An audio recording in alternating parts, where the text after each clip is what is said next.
ঠাকুর, মা ও স্বামীজির চরণে প্রণাম জানিয়ে শুরু করছি স্বামী লোকেশ্বরানন্দ কর্তৃক সম্পাদিত Ramakrishna mission institute of culture, Golpark থেকে প্রকাশিত শতরূপে সারদা। আজ পাঠ করব আনন্দরূপিণী।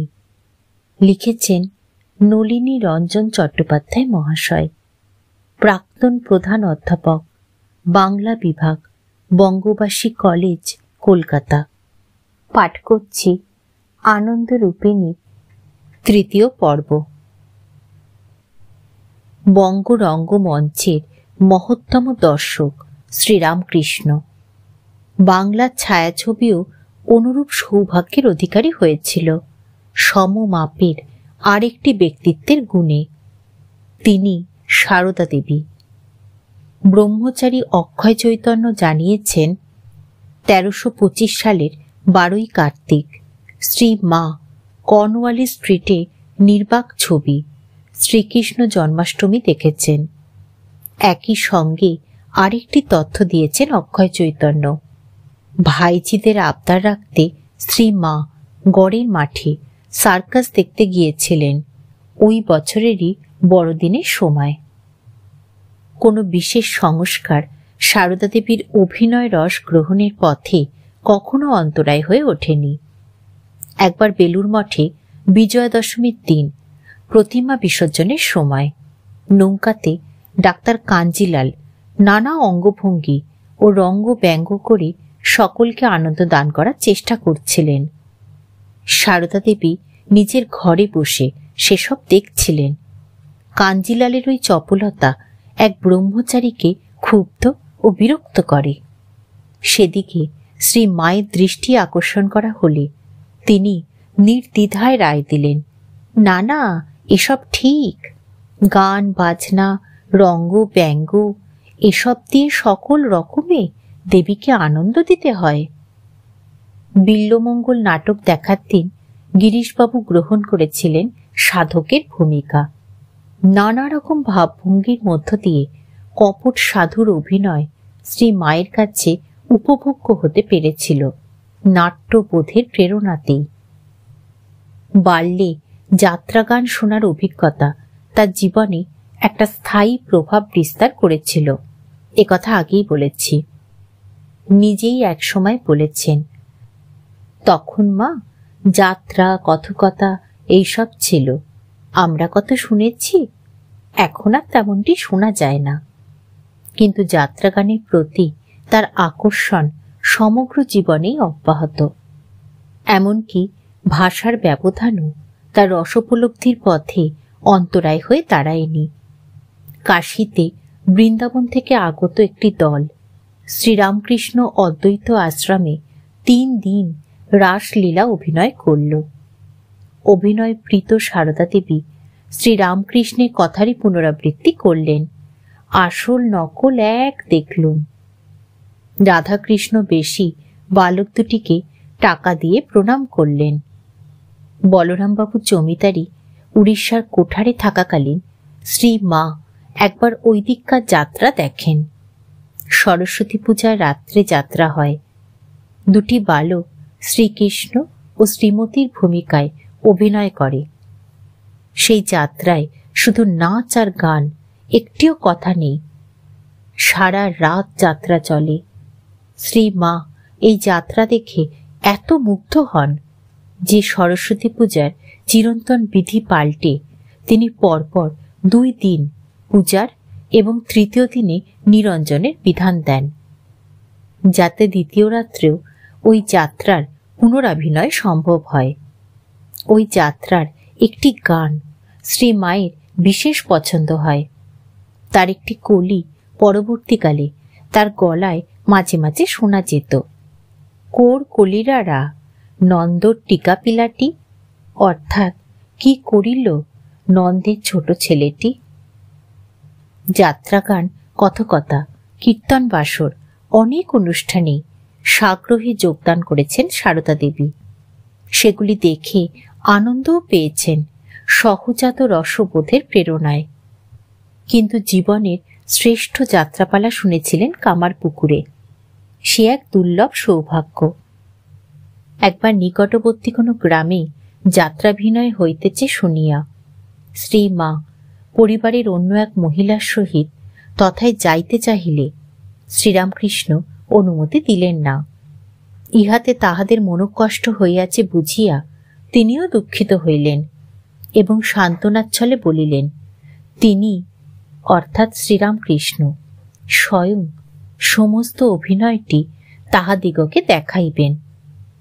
ওই অভিনয় তিনি একবার মাত্র দেখিয়াছিলেন, কিন্তু অপূর্ব স্মৃতিশক্তি ও নাট্য কৌশল সহায়ে সুরতাল সহকারে তিনি সমস্ত পালাটি এমন সুন্দরভাবে অভিনয় করিলেন যে মহিলারা যাত্রা না দেখার দুঃখ ভুলিয়া গিয়া মুগ্ধ চিত্তে তাহার অঙ্গভঙ্গি, বাক্যালাপ ও সঙ্গীত দেখিতে ও শুনিতে লাগিলেন।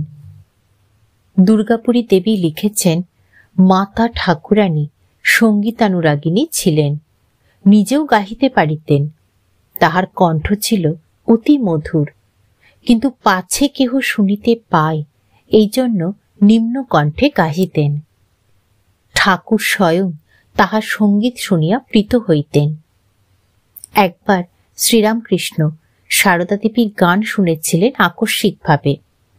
সেদিন রাত্রে দক্ষিণেশ্বরে সারদা দেবী ও লক্ষ্মী দেবী মৃদু গলায় গান করছিলেন, ভজন গান। সুতরাং ভাবের গভীরতায় হয়তো কণ্ঠ কিছু উচ্চগ্রামে পৌঁছেছিল। পরদিন শ্রীরামকৃষ্ণ সারদা দেবীকে বললেন, কাল যে তোমাদের খুব গান হচ্ছিল, তা বেশ বেশ ভালো।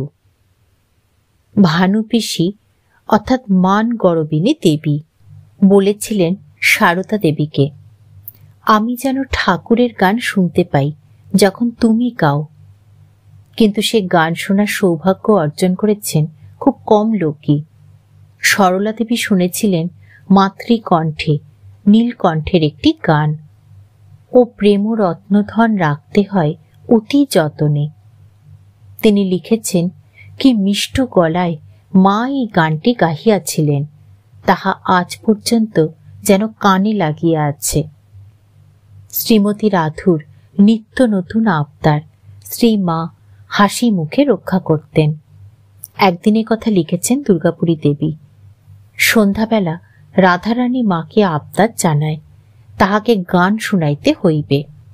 মা সুর করিয়া বলিতে লাগিলেন, বন থেকে বেরুলো টিয়ে সোনার টোপর মাথায় দিয়ে।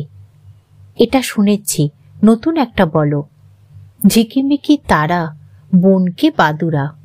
রাধারানী ইহাতেও সন্তুষ্ট না হইয়া বলিল, পিসিমা তুমি একটা গান গাও। অগত্যা মা গান আরম্ভ করিলেন, কেশব কুরু করুণা দিনে কুঞ্জ কানন চারি, মাধব মনমোহন মোহন মুরলী ধারী, হরি বল হরি বল হরি বল মন আমার। গিরিশের নাটকের গান, যে গান গিরিশের কণ্ঠে শুনে ভাবাবেশে শ্রীরামকৃষ্ণ তাকে জড়িয়ে ধরে তার কোলে বসেছিলেন। রামকৃষ্ণ সম্প্রদায়ের সঙ্গেও এ গানের প্রাণের যোগ। দুর্গাপুরী দেবীর উপরোক্ত বিবরণী থেকে বোঝা গেল সাধারণ ছড়ায় সুরালোক করে গান গাইতে অভ্যস্ত ছিলেন সারদা দেবী।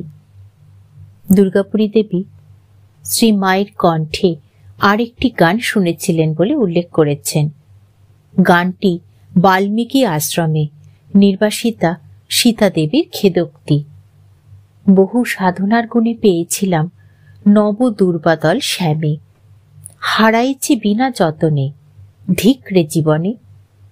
শ্রীরামকৃষ্ণ বিরহিতা সারদা দেবীর হৃদয় নিঃসারিত বেদনা গানটিকে যে কতখানি মর্মস্পর্শী করে তুলেছিল তা অনুভব করেছিলেন দুর্গাপুরী।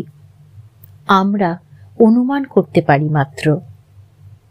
গিরিশচন্দ্র যখন জয়রামবাটি গিয়েছিলেন তখন পল্লীবাসীতে স্বনির্বন্ধ অনুরোধে স্বরচিত গান শোনাতে বাধ্য হতেন। সারদা দেবী দূর থেকে সে গান শুনে দু একখানি শিখে নিয়েছিলেন। পরে একদিন এক সেবককে গিরিশের একটি গান শুনিয়েছিলেন। গানটি হল, হামাদে পালায়, পাছু ফিরে চায়, রানী পাছে তোলে কোলে।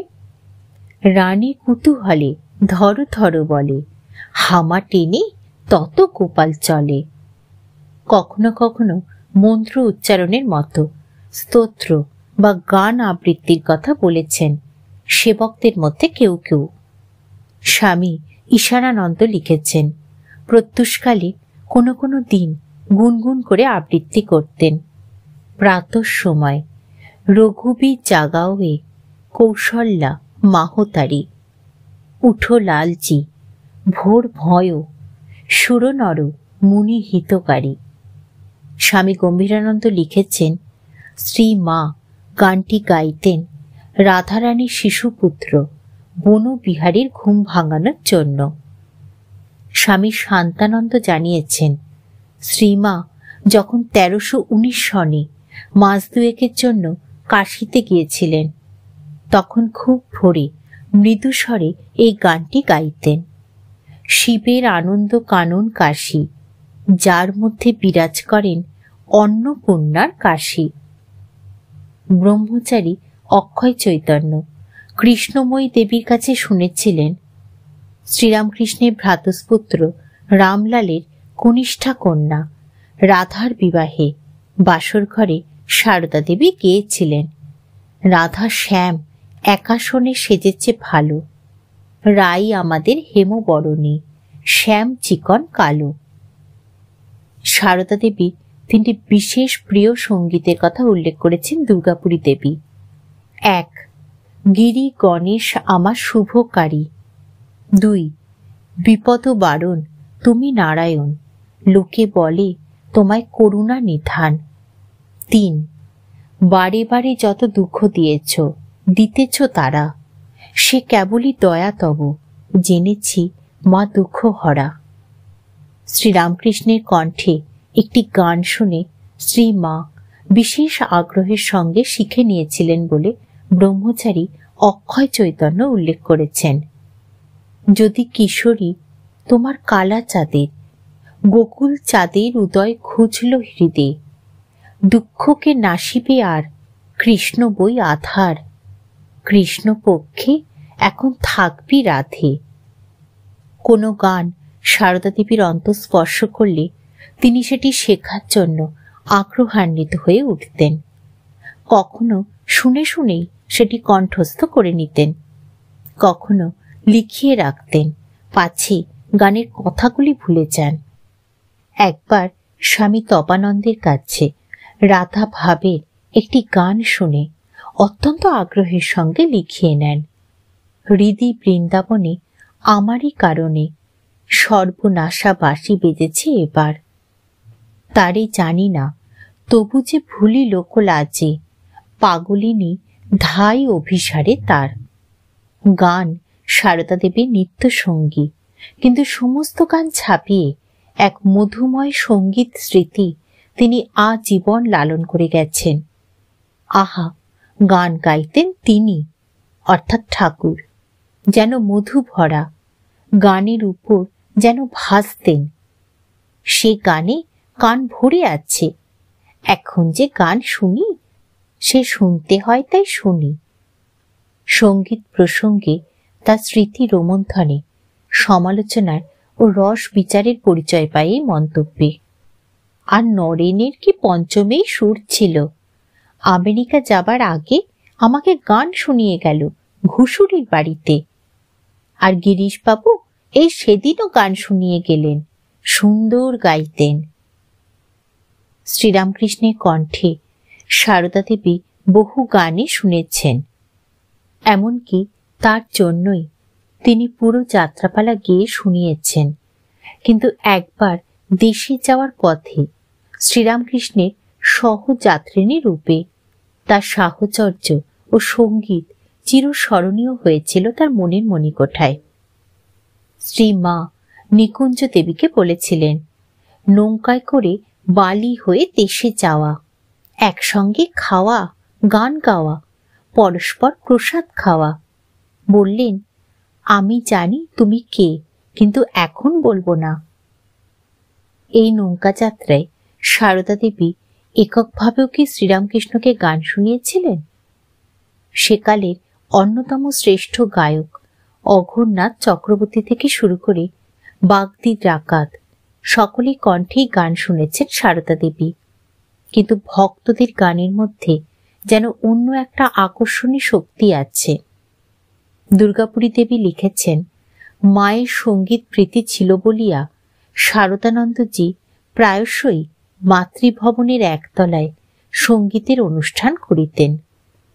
শারদানন্দজি, পুলিনচন্দ্র মিত্র, জ্ঞানেন্দ্রনাথ কাঞ্জিলাল এবং আরো অনেকে ইহাতে যোগ দিতেন।